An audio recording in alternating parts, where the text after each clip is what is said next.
अधिवेशन चालू आहे, सरकारने पटलावर किती मदत किती जिल्ह्यामध्ये मिळाली हे जाहीर करावं।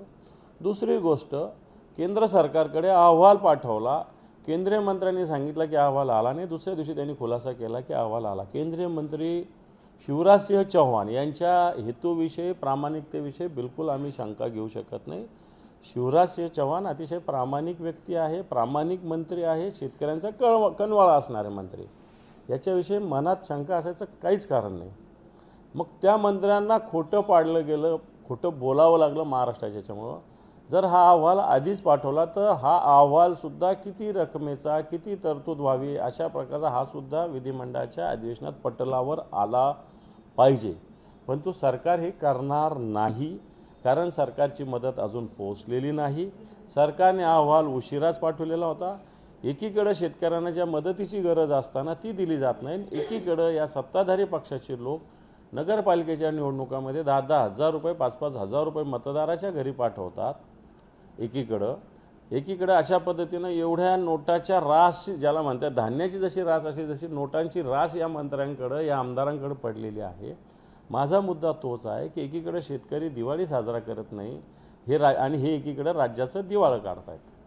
जर राज्यात सध्या स्थानिक स्वराज्य संस्थांचं निवडणुकांचं वारं वाहतंय, त्याच्याशी काही संबंध असेल असं वाटतं का? या विषयाचा व्हिडिओचा असेल ना, असेल, कुठेतरी द्यायचे असेल, काही ठेवायचे असेल, काही द्यायचे असेल, असू शकतं। कारण ऑलरेडी काही लोकांनी हेलिकॉप्टरमधून मोठ्या जडच्या जड बॅगा दाखवलेल्या आहेत। ह्या बॅगा कशासाठी? तुम्हाला एक दिवसाचा प्रवास येतो, 2-2 एवढ्या 2-2 आणि 4-4 एवढ्या जड बॅगा कशाला? कपडे ठेवलेली घरगुती जे आपल्याला रोजचं सामान लागतं याची बॅग किती जड असते, आम्ही प्रवास करतो, पण यांच्या बॅगा 2-2 गाडला उचलत नाही। तर त्या बॅगमध्ये काय असतं? निवडणूक आयोग झोपलेलं आहे का? असं कोणी सांगितलं की जातानाच तपासणी व्हावी, येतानाही तपासणी करावी लागते? पण ही सत्ताधारी पक्षाची होत नाही। आमच्या काही आमदारांनी ते समोर आणलेलं आहे आणि मला असं वाटतं हे सगळे मार्ग असेच आहे। सर, तुम्ही व्हिडिओ पोस्ट केला आहे, दुसरीकडे शेतकऱ्यांना मदत मिळत नाही हे देखील सांगितलंय, मात्र काल पहिल्याच दिवशी 75,000 कोटीच्या पुरवठा मागण्या या सरकारने ठेवल्या आहेत। पुढे इतके मोठ्या पुरवठा मागण्या सरकारने ठेवल्या आहेत। पुरवणी मागण्या 75,000 कोटीच्या सरकारने ठेवल्या। आता मला असं वाटतं या पुरवणी मागण्यानंतर सरकारवर 10 लाख कोटीचं कर्ज होईल, कमी जास्त बजेटपर्यंत ते 10 लाख कोटीचं 100% होणार। देवेंद्रजी फडणवीस राज्याचे मुख्यमंत्री परवाच बोलले, राज्य आर्थिक डबघाईला निश्चित आलं आहे, परंतु दिवाळखोर झालेलं नाही। याचा अर्थ काय? माझ्या खिशात एक खडकूही नाही, फक्त आता मी घरदार विकायचं बाकी आहे, असं त्याचा अर्थ आहे। असाच त्याचा अर्थ आहे। जे देवेंद्रजी परवा चहा पानाच्या कार्यक्रमानंतर बोलले की राज्याची आर्थिक स्थिती डबघाईला आलेली आहे, परंतु राज्य दिवाळखोरीत नाही, याचा अर्थ काय घ्यायचा? डबघाईला म्हणजे काय आणि दिवाळखोरी म्हणजे काय? मलाही कळतं दिवाळखोरी, याचाच अर्थ माझ्या खिशात 1 रुपया नाही, परंतु अजून मला घरदार विकायचं बाकी आहे। अशा पद्धतीनं पुरवणी मागण्यातून सरकारच्या आणि जनतेच्या डोक्यावर जे वेगवेगळ्या पद्धतीनं आता, कारण कर्ज घ्यावं लागणार, कर्जाचं प्रमाण वाढणार, याचाच अर्थ असा आहे की आत्ताच्या घडीला पूर्ण राज्य आर्थिकदृष्ट्या रसातळाला या सरकारने पोचवलेलं आहे। आता हे कसं पोचवलं मला वाटतं याच्यावर आता फार वेळ लागेल बोलायला, परंतु आर्थिकदृष्ट्या हे राज्य डबघाईला झाले मुख्यमंत्र्यांनीच कबूल केलं आहे। आणि मग तुम्ही जर डबघाईला आलं म्हणता तर तुम्ही पैसे देणार कुठून? लोकांना फसवताय तुम्ही। सर, हा मुद्दा तुम्ही उपस्थित केलाय, मात्र पहिल्यांदा कसं होतंय की दोन्ही सभागृहांमध्ये विरोधी पक्षनेता नाहीये, या संदर्भात आवाज उठवण्यासाठी। नाही, बिलकुल विरोधी पक्ष नेते तर झालेच पाहिजे ना। एक संसदीय, तुम्हाला याचा अर्थ लोकशाही, तुम्ही बाबासाहेबांचं संविधान म्हणता, संविधानामध्येच लिहिलेलं आहे सगळ्या गोष्टी। कोणतंही राज्य असो, कोणतीही संस्था असो, विधिमंडळ असो, संसद असो, विरोधी पक्षनेता असलाच पाहिजे।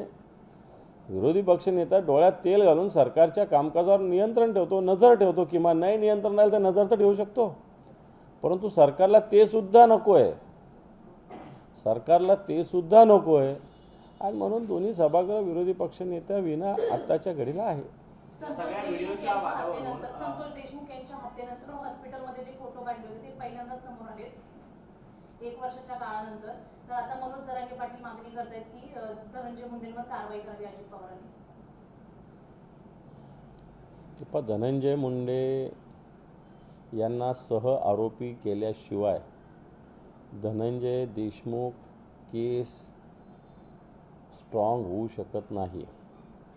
उलट आत्ताच्या घडीला मी कोणाचं नाव नाही घेणार, योग्य होणार नाही, की आत्ताच्या घडीला वाल्मिक कराडला जामीन मिळावा असा प्रयत्न सत्ताधारी पक्षाकडून आणि विशेषतः धनंजय मुंडे यांच्याकडून होत आहे.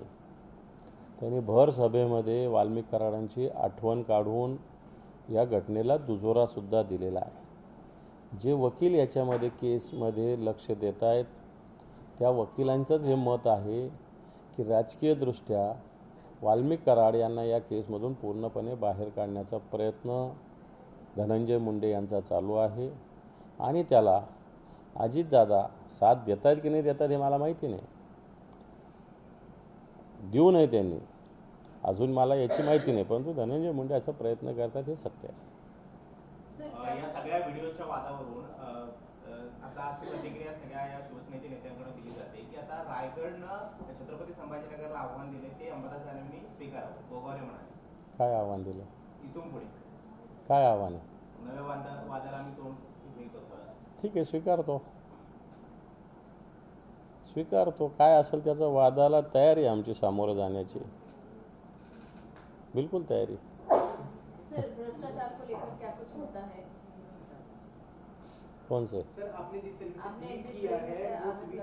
मैंने जो भूमिका रखी है मेरे ट्विटर हैंडल के माध्यम से, इसमें जिस प्रकार पावर में जो पार्टी के लोग हैं किस प्रकार सत्ता संपत्ति का प्रदर्शन कर रहे हैं, सामान्य आदमी को बैंक में 50,000 रुपये डालना या निकालना भी बड़ी मुश्किल होते वक्त ऐसे लाखों करोड़ों रुपए एक जगह रह कैसे सकते हैं?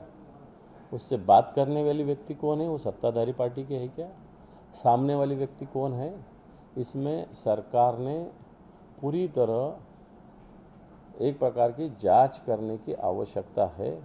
हम ये कहते आए हैं कि किसानों की हालत खस्ता है, किसानों को कोई मदद सरकार नहीं दे रही है, और दूसरी तरफ पावर में जो पार्टी के लोग बैठे हैं वो इस प्रकार पैसों का, संपत्तियों का इस प्रकार का प्रदर्शन कर रहे.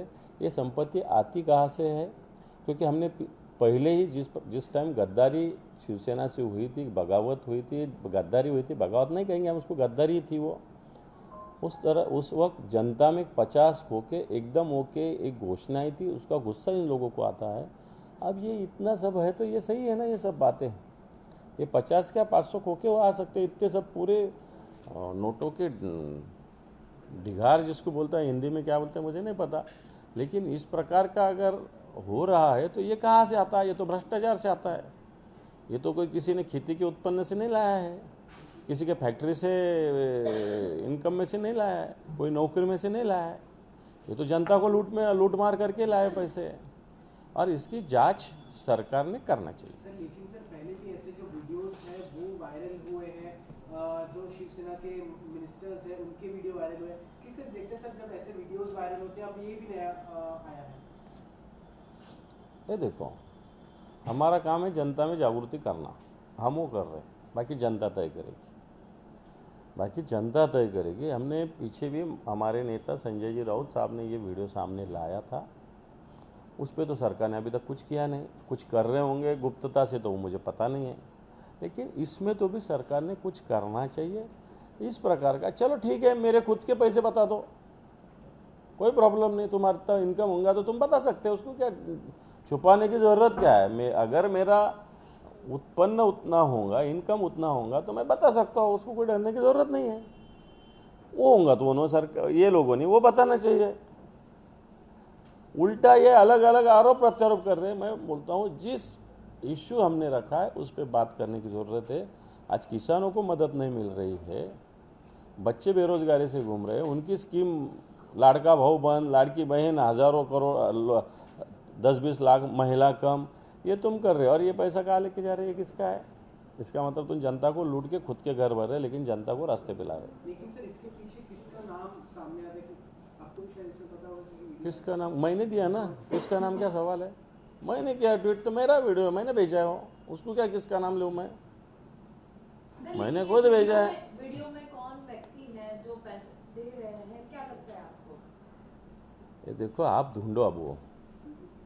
अब आपकी जिम्मेदारी हो ढूंढने की। मैंने ट्वीट किया है, आपको लगा ये पॉलिटिकल लोग हैं, आप उसको पहचानते होगे तो उनका नाम दे दो, और जिसका नाम होगा उसको पूछ लो। सर, आप शिवसेना के विधायक महेंद्र दर्वी जी का नाम ले रहे हैं इसमें, क्या वही है इस वीडियो में आपको लगता है? मुझे तो उनके जैसे व्यक्ति लग रहे हो।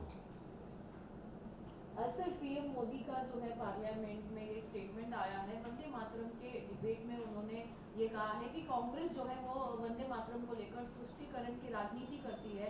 वंदे मातरम के टुकड़े टुकड़े जो है कांग्रेस ने कर दिए और जबरदस्ती वंदे मातरम जो है मैं समझता उसे हूँ राजनीति में घसीटा जा रहा है। मैं समझता हूँ मैंने कल पार्लियामेंट में प्रियंका गांधी का भाषण सुना।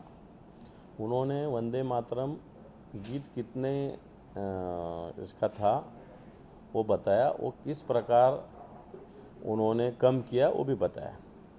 अभी महाराष्ट्र गीत है, ये महाराष्ट्र गीत अपने प्रोग्राम में कितने इसका होता है? मराठी हिंदी में भी कड़वा बोलते हैं ना उसको, क्या बोलते हैं? अभी महाराष्ट्र गीत जो है, जो सही जो है, वो कितने पैराग्राफ का है, कितने लाइन का है और कितना गाया जाता है अभी? फिर वो कहना है क्या हमने कि महाराष्ट्र के गीत की तोड़ मोड़ महाराष्ट्र के फडणवीस, शिंदे, अजित पवार के सरकार ने की, ये हमने कहना है? सुनो महाराष्ट्र गीत कितने अभी पैराग्राफ का रखा है और कितना है ओरिजिनल। उसी प्रकार वंदे मातरम, रविंद्रनाथ टैगोर, नेहरू जी, सुभाष चंद्र बोस, इनका क्या संवाद हुआ, उसमें क्या क्या हुआ, ये बातें इतिहास में गवाही देती है। भारतीय जनता पार्टी का वंदे मातरम जो कहा है वो तो स्वातंत्रता का एक मंत्र था, और कांग्रेस ने किया। वो वंदे मातरम किसने स्वीकार किया? कांग्रेस ही थी उस टाइम। वो क्या अंग्रेजों ने स्वीकार किया था क्या? लेकिन नरेंद्र मोदी को कुछ भी नहीं, कुछ भी हर जगह तुष्टीकरण, हर जगह ये बातें करना, जातीयवाद फैलाना, ये उसके सिवा वो क्या करते हैं? अभी मेरा ये माध्यम से अच्छा सब्जेक्ट निकाले आपने, महाराष्ट्र गीत कितना रखा जाता है अभी, आप सिर्फ ढूंढो उसको। फिर हमने कहा कि महाराष्ट्र का अपमान कर रहे हैं।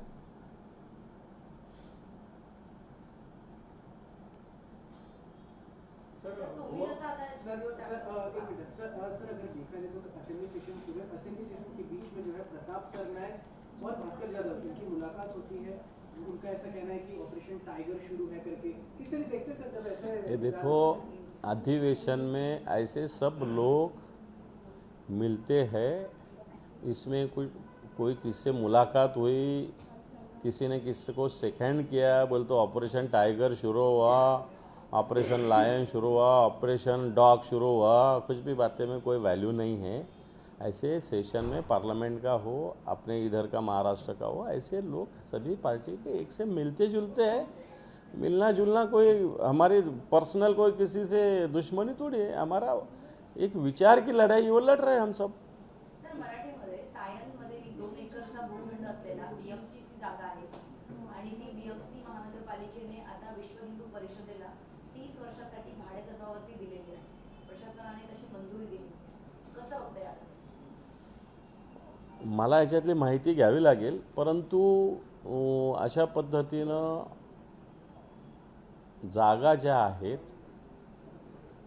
कोणत्याही राजकीय हेतूनं प्रेरित असणाऱ्या संघटनेला दिल्या जाऊ नये असा एक दंडक आहे, परंतु तो कोणीच पाळत नाही, हे तितकंच सत्य आहे।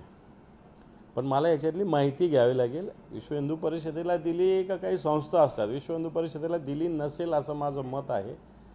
काही ना काही एक स्वयंसेवी संस्था स्थापन केल्या जातात, त्याच्या नावावर त्या घेतल्या जातात, तशी ती घेतली असेल।